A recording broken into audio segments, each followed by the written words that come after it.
Well, hello there, and welcome back. We're going on a magical journey. Yes, we're going on an adventure. I'm going on an adventure!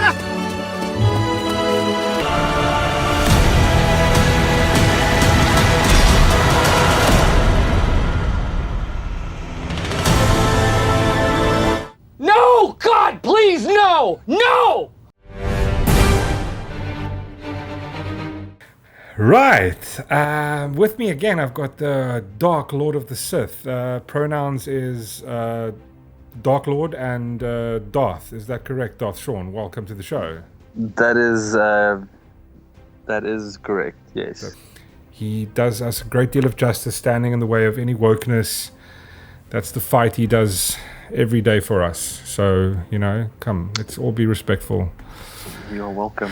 Hey, well, welcome back to another cringe fest. Woohoo! Lord of the Rings, eh? The Ring of Power. We're discussing the series tonight. That's what we're discussing. Yes, we are. The Amazon series. Fuck. All right. I know. Lord of the Rings. Well, let's give you guys a bit of backstory, right, Darth Sean?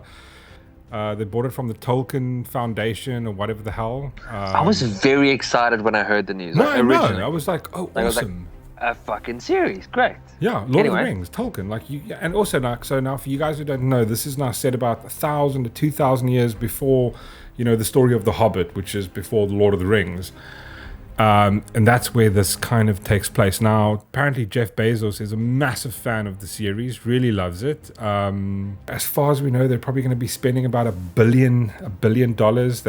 They're set to do about 5 seasons. I mean, it's very ambitious to plan 5 seasons. Show me the money! One of the first things that kind of stood out to me is the 2 showrunners, the guys that are in charge of putting it all together, and what have they done? You got in a big project. This is quite an expensive project. So I'm assuming you've got some sort of experience. So hit me. What have they done? None. That's the thing. They've got no experience. Here's $1 billion. What have you guys done? Show us your CV. Not really anything. Kind of did a bit of writing. We've been in Hollywood. Yeah, J.J. Abrams is a massive fan of theirs. These 2 guys helped write on, what was it? Star Trek Beyond. Star Trek Beyond. Not a great movie. So, yeah, these guys have been writers. Now they've been handed the keys to the Amazon Kingdom. Not with 10,000 men could you do this. It is folly. Massive backlash. I mean, they also got backlash from this. This is Tolkien. You treat it like gold, and some random company buys it. This massive company comes along, buys up this IP, and is now creating this massive series. Or right off the bat, we've got directors that don't work. They're adding in characters. They were created. I know that the elf was created particularly for the show. This girl as well.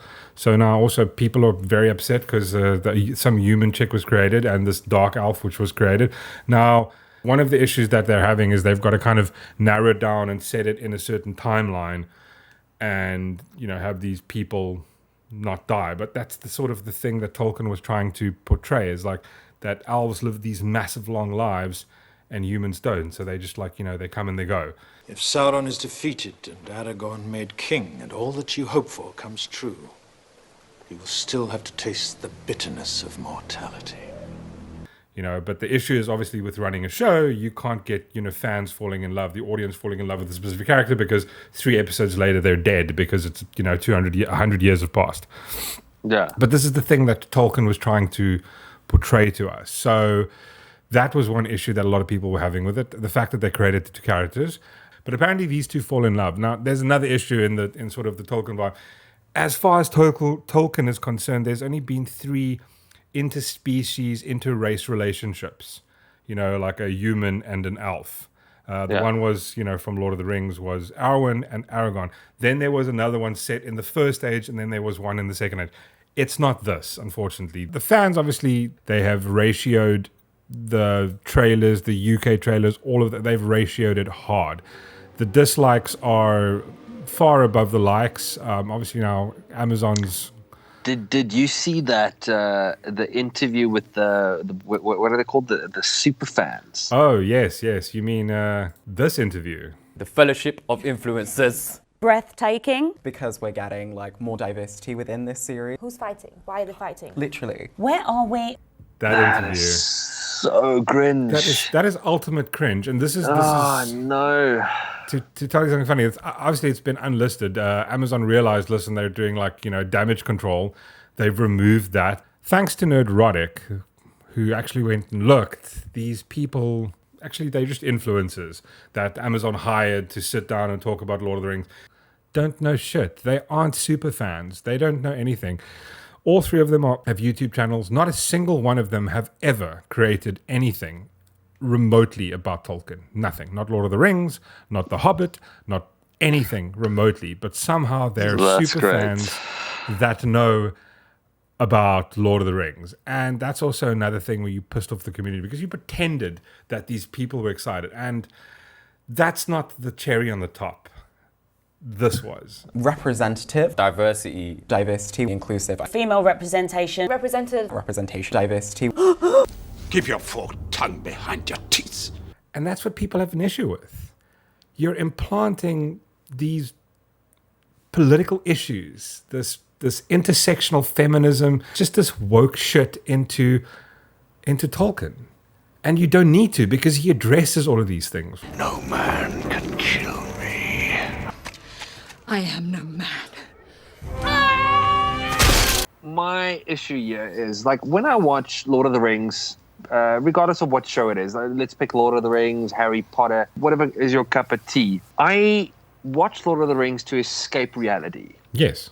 It's a little fantasy world that I live in for, obviously, 2 hours. For that period of time, I escape. I don't have to think about political bullshit that's happening. And if I want to see political shit, I switch over to the news. Exactly. And I carry on watching it there. I get my shit there. But when I watch fantasy, I want to escape reality. I know. I don't want to get riddled. Oh, okay, diversity. I go, okay, diversity is great, 100%. But it's a fantasy world. Like, Yeah. That's the last thing I'm thinking. I'm thinking about the fucking bow and arrow, the fight scenes, the storyline. What Sauron's going to do, where they are, who they are. No, exactly. Yeah, what monster they're going to run into next, Exactly. What's the dynamics of the relationships? How are they growing as a character? Is this guy going to is he going to end up being an evil person? Is he a good person? Will he give in to power? These are the things we look at. One does not simply walk into Mordor. It's the story that we're after. Exactly. It's the build. It's the hero's journey. It's that, the circle. It's the hero's journey we're after. And it doesn't matter. It's like it could be a girl, a boy. We don't care. The issue I think a lot of people have here is that the most important thing is diversity.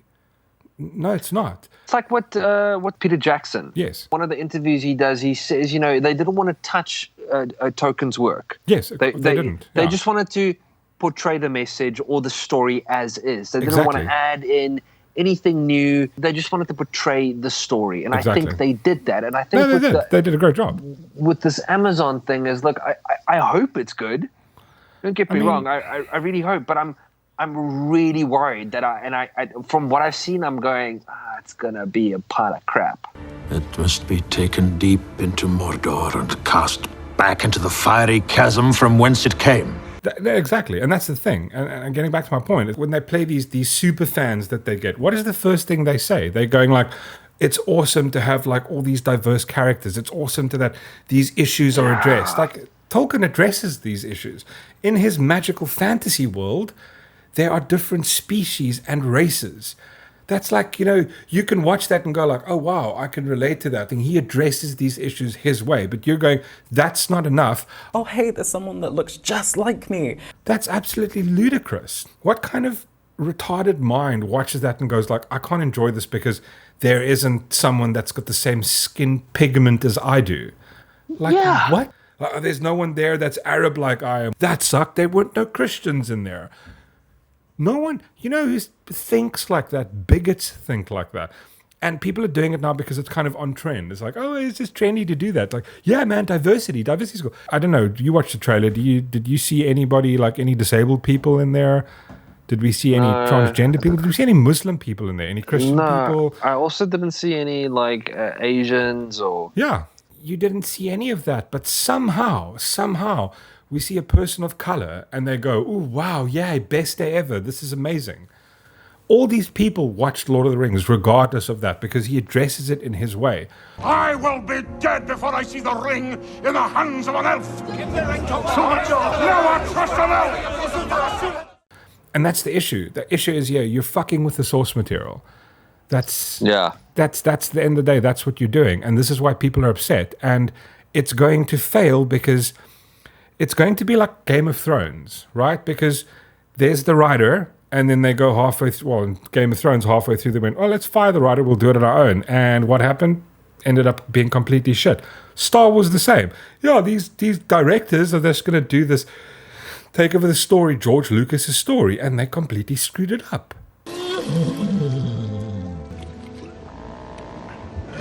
Who? Go woke, go broke. Get woke, go broke. That's it. And that's what's happening here. And like, look at Harry Potter. Harry Potter was an absolute success because J.K. Rowling was there every step of the way. This is how we're going to do it. Listen, is that cool? Does he do that? Yeah. All of that. That was amazing. Snape, like no one else except for J.K. Rowling and what's the guy that plays Snape? Alan Rickman. Alan Rickman. The only two of them knew the story about Snape up until the last movie. That was how intense it was. That's kind of like... Always. And I mean, that's sticking to the artists, the writer's art. And these people are coming along going, well, you know, we're gonna do it justice by starting with injecting current politics into it to, you know, appease some fringe group who are going like, yeah, like diversity. It's, oh my God, it's so cringe. It's so just cringe. Stick it's like, to the story. Just stick to the story. That's all they have to do. 100%. But doesn't anybody look at this and go like, wow? It's kind of like, if that's how you look at things, you go like, I want to see someone that looks like me. Like, I just don't get it. I don't get it. Like, imagine you did this with like, I don't know, King T'Challa, you know? The king of Wakanda. Imagine you made him a white guy. We don't do that here. Or imagine you did him like, you know, it was like someone wrote a great story about Shaka Zulu and we went, okay, cool. Well, you know what? Let's put like a transgender person in. You know, there's got to be an Indian, you know, chick there. There's got to be like a couple of white males, you know, like a white female. Like what? I mean, if they did that, I would come up and go, wow, I'm so happy that I'm seeing someone like me on screen. Diversity, yeah. I would never do that. It's so insane. It's so insane. People that think like this, that's you're bigoted. Race being everything, the big end all and beginning all of. It's sad, guys, man. And this is just like what Amazon is doing is cringe. And like, I can totally respect the fan. I'm like, I like Lord of the Rings. I'm not a massive fan. I'm a fan. I just like it. I think it's amazing. I love the stories. It's awesome. Yeah, but like, I wouldn't change anything. Like, don't change it. I would stick to the law. Yeah, and also like, you know. Here's the thing. Maybe get some proper writers on it. Yeah. Not some people who haven't done shit. Giving them, you know, $1 billion. Again, I'm going to hope for the best with this, but you fucked off. You've split the fandom right off the get-go. Like, especially this stupid thing with super fans. Like, oh my God, none of these people know what they're talking about. You could have gone to actual people who are fans, but it's not about that. It's about selling this. That's all it was. It's about making money. It's not. You can make the exact same amount of money if you stick to the source material. If you try to keep it as authentic as it is. Look how well Lord of the Rings did. Look how well The Hobbit did. Because they kind of stuck to it. Yes, fans had issues, but for fuck's sake. I release you from the spell. You have no power here, Gandalf the Grey.